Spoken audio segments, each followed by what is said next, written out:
రేవంత్తో ఢిల్లీ కటీఫ్, సీఎంపై రాహుల్ అసంతృప్తి, అధిష్టానంతో పెరిగిన గ్యాప్. నాడు రేవంత్ ఏం చెప్పినా తలూపిని పెద్దలు, నేడు ఎదురు చూపులే తప్ప ఫలితం శూన్యం.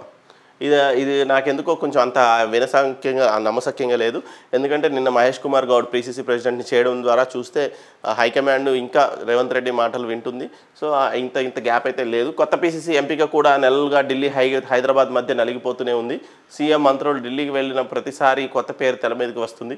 ఈరోజు సాయంత్రం ప్రకటన వస్తుంది అంటూ ఎన్నో రోజులుగా ఊరిస్తూనే ఉన్నారు. ఆశావాహులు టికెట్ ఖర్చులు తప్ప ఎక్కడ తెగిందేమీ లేదు. నెలలుగా నానుతున్న పీసీసీ చీఫ్ మంత్రివర్గ విస్తరణ అదిగో ఇదిగో అంటూ ఆభాస్ పాలవుతున్న సీఎం రేవంత్తో అంటిముట్టనట్టుగా గాంధీలు, ఢిల్లీలో అపాయింట్మెంట్ కోసం సీఎం తంటాలు, తెలంగాణలో సభకు రావాలంటూ పదే విజ్ఞప్తి. రేవంత్ విజ్ఞప్తులను పట్టించుకొని రాహుల్ గాంధీ, ముఖ్యమంత్రి తీరుపై గుర్రుగా ఉన్న మల్లికార్జున ఖర్గే, అదను చూసి పావులు కదుపుతున్న పార్టీ చీఫ్, ఉక్కిరిబిక్కిరి అవుతున్న సీఎం రేవంత్ రెడ్డి.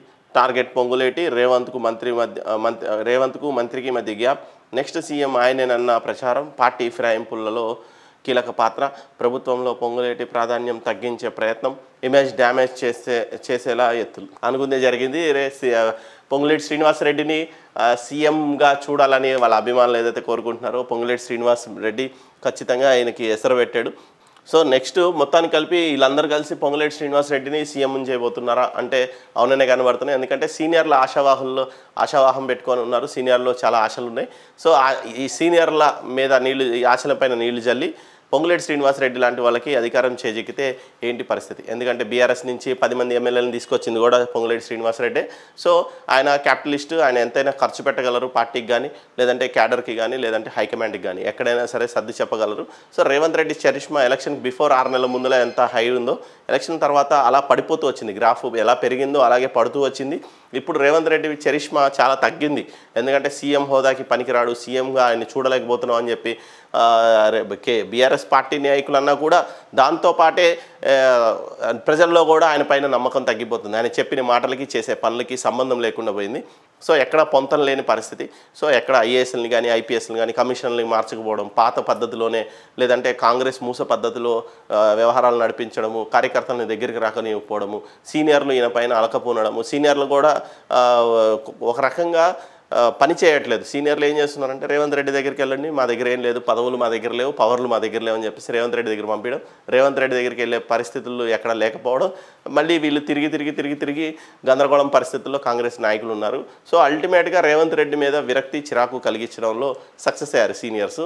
ఇప్పుడు ఆ సక్సెస్ అయిన క్రమంలో పొంగులేటి శ్రీనివాసరెడ్డి డబ్బు పెట్టగలడు కాబట్టి, ఖర్చు పెట్టగలడు కాబట్టి, సీట్లన్నీ డబ్బుతో కొనుక్కోగలరు కాబట్టి, ఎంతమంది ఎమ్మెల్యేనైనా కొనుక్కొని ఆయన వైపు తిప్పుకోగలరు కాబట్టి, లేదంటే రేవంత్ రెడ్డికి వర్గాన్ని కనీసం గట్టిగా అంటే కార్పొరేషన్ చైర్మన్ తప్ప గట్టి వర్గం అయితే ఏది లేదు.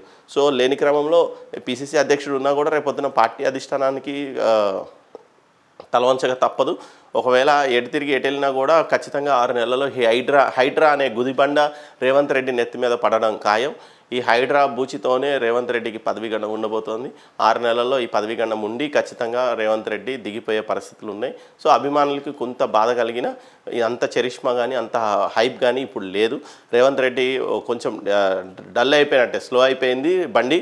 సో అంత స్పీడ్ అయితే లేదు తెలంగాణ ప్రభుత్వంలో. రేవంత్ రెడ్డి జోష్ అయితే కనిపించట్లేదు. ఎందుకంటే వ్యవస్థపరమైన చర్యలు ఇప్పటివరకు తీసుకోలేదు. మధ్యలో ఎంపీ ఎలక్షన్స్ అని చెప్పేసి అక్కడ ఆగారు. ఇప్పుడు స్థానిక సంస్థల ఎన్నికలు వస్తున్నాయి. ఈ హైడ్రాని హైదరాబాద్తో ఆపరు, ఇంకా ప్రతి జిల్లాకి తీసుకొస్తారని చెప్పేసి ప్రచారం చేయడంలో బీఆర్ఎస్ పార్టీ కూడా సక్సెస్ అయ్యే పరిస్థితులు ఉన్నాయి. సో దీనిపైన రేవంత్ రెడ్డి స్పందించాలి. సో మొత్తం పొంగులేటి శ్రీనివాసరెడ్డికి అన్ని రకమైన లైబిలిటీస్ ఉన్నాయి. నెక్స్ట్ సీఎం అయ్యే పరిస్థితులు ఉన్నాయి. అలా ఆ దిశగానే ప్రభుత్వం కనబడుతుంది, ఆ దిశగానే పార్టీ కూడా కనబడుతుంది. సో అందుకనే పొంగులేటి శ్రీనివాసరెడ్డి కూడా ఎక్కడ డ్యామేజ్ చేసుకోకుండా తన్ని తాను చాలా జాగ్రత్తగా క్లీన్గా మెయింటైన్ చేస్తూ, తన వ్యవహార శైలిని కూడా చాలా హుందాగా మెయింటైన్ చేస్తూ, ఎమ్మెల్యేతో సఖ్యత పెంచుకుంటూ, సీనియర్లలో చాలా జాగ్రత్తగా వ్యవహరిస్తూ, సీనియర్లతో చాలా బాండింగ్ క్రియేట్ చేసుకుంటూ తన ఒక పాజిటివ్ ఇదిలో వెళ్తున్నారు. సో పొంగులేటి శ్రీనివాసరెడ్డికి నమస్తే తెలంగాణ లాంటి దినపత్రిక రాసింది అంటే ఖచ్చితంగా పొంగులేటి శ్రీనివాసరెడ్డి లాంటి వాళ్ళకి అవకాశం ఉండబట్టే. ఇంకొకటి మినిస్టర్ని ఆపడం కూడా సీఎం మార్పు చేసి సీఎం మార్పుతో పాటే కొత్త మంత్రులకు కూడా విస్తరణ చేసే పరిస్థితి ఉందా అనే ఆలోచన కూడా ఉంది. సో ఏది ఏమైనా జనవరిలోపు సీఎంతో పాటు మంత్రులు కూడా మారే అవకాశం అయితే కనబడుతుంది.